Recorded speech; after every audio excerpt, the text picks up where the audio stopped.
পিরোজপুরে ভয়াবহ সড়ক দুর্ঘটনা, ইমাদ পরিবহনের ধাক্কায় নারীসহ আহত ২।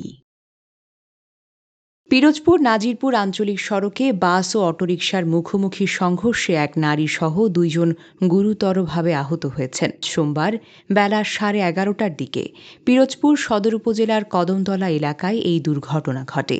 দৈনিক আমার পিরোজপুরের প্রতিবেদক মেহেদী হাসানের প্রতিবেদনে দেখুন বিস্তারিত।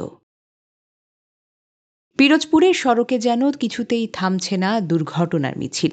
এবার পিরোজপুর নাজিরপুর আঞ্চলিক সড়কের কদমতলা এলাকায় ঘটল এক মর্মান্তিক দুর্ঘটনা, যেখানে বাসের মুখোমুখি ধাক্কায় গুরুতর জখম হয়েছেন এক নারীসহ অটোরিকশার ২ আরোহী।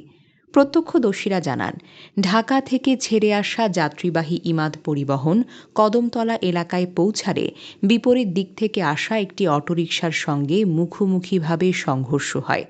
দূরপাল্লার বাসটির প্রচণ্ড ধাক্কায় অটোরিকশাটি দুমড়ে মুচড়ে যায়। এতে অটোরিকশায় থাকা এক নারীসহ ২ জন গুরুতরভাবে আহত হন। পরে স্থানীয়রা রক্তাক্ত অবস্থায় তাদের উদ্ধার করে দ্রুত পিরোজপুর জেলা হাসপাতালে নিয়ে যান। আহতদের জরুরি চিকিৎসা নিশ্চিত করার কথা জানিয়েছেন হাসপাতালের কর্তব্যরত চিকিৎসক। এদিকে দুর্ঘটনার খবর পেয়ে দ্রুত ঘটনাস্থল পরিদর্শন করেছে পুলিশ। স্থানীয়দের অভিযোগ, এই আঞ্চলিক সড়কে দূরপাল্লার বাসগুলোর বেপরোয়া গতির কারণেই প্রতিনিয়ত ঘটছে এমন দুর্ঘটনা।